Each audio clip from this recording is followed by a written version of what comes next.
Ugadi resolution: how to be pure vegetarian. Significance of Ugadi.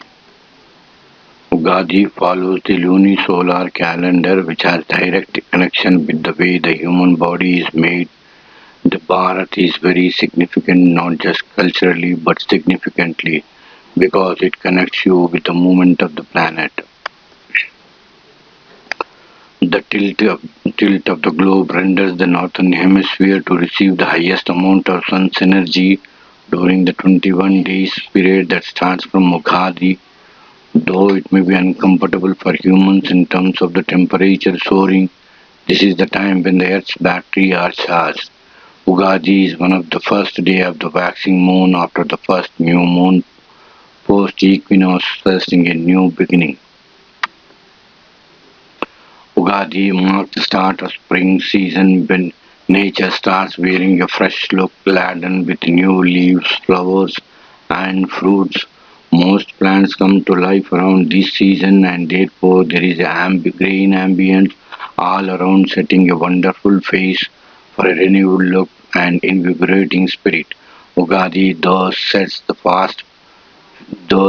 the face for a new beginning in life and everything around. How to be a pure vegetarian? When you cook the food, you are destroying the aliveness of each cell of the vegetable. Each eating vegetarian food in its life form has everything to sustain life. It it brings a different level of aliveness in you. When we cook the food, it destroys the life in it. Here it matters the amount of life energy to the system. At least bring 30 to 40% of live food. If you eat a fruit, it will take 1 to 3 hours to digest. When it comes to cooked vegetarian, it will take 12 to 15 hours. When it comes to cereals cooking and other foods, it will take 24 to 30 hours. If you cook the meat, it will take about 48 to 50 hours. When it comes to raw meat, it will take 72 hours to digest.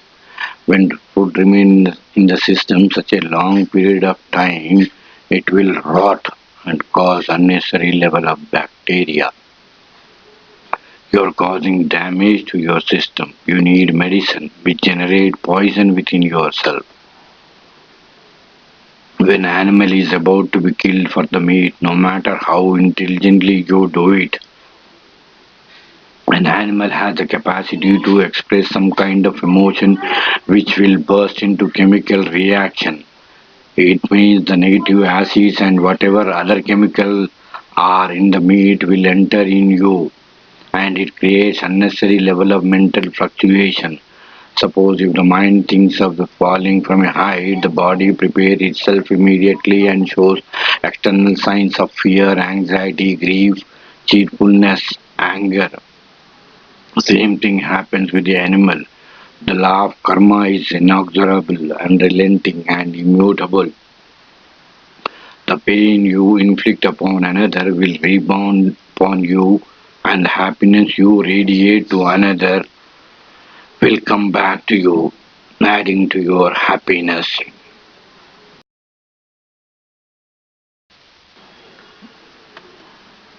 Mind creates thoughts, doubts. Buddhi discriminates and decides. Ahankara is self-arrogates.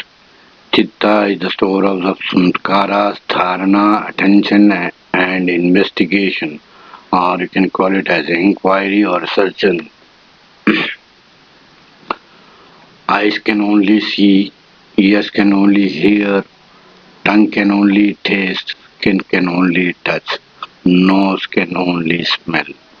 But the mind can see, hear, taste, touch, and smell. Mind is a common sensory. The five senses are blended there. Mind is a mass of indriyas. Mind is a higher power than the indriyas. If you can control mind, you can control the indriyas.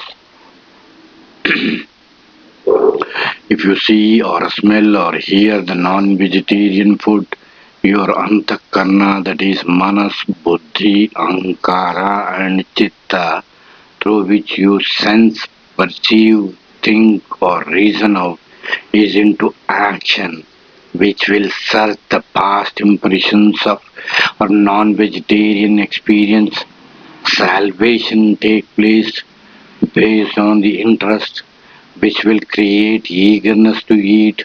Now, at this point of time, we need to create the strong impression of the smell of raw meat, blood, and visualize the emotions of animal being killed, which will try to reduce our eagerness. The mind presents the sensation to buddhi, buddhi takes into purusha. Now real perception take place. Purusha gives orders to buddhi, then buddhi, after proper decision and judgment, and after taking into consideration the pros and cons of the subject on hand, gives order back to the mind for execution to the motor organ center. This this creates an eagerness to eat non-vegetarian. These are the six ways of controlling the indriyas. One is through vichara, one is by will force, by kumbhaka, that is a retention of breath, by dhamma, that is restraining, by pratyahara, and vairagya and tyaga. Perfect control can only be achieved through vichara. The energy that has agitating you to run after meat is now transmuted into will. You gain peace and willpower by giving up one thing. This is the fruit of tyaga. So you are not loser in tyaga. You gain more knowledge, more bliss, more power. You give up something in favor of something higher. If you once control one vasana, it will be easy for you to control other vasanas too, because you gain strength and power. Evolution is better than revolution. You should not make sudden changes in anything, particularly in matters pertaining to food and drink. So,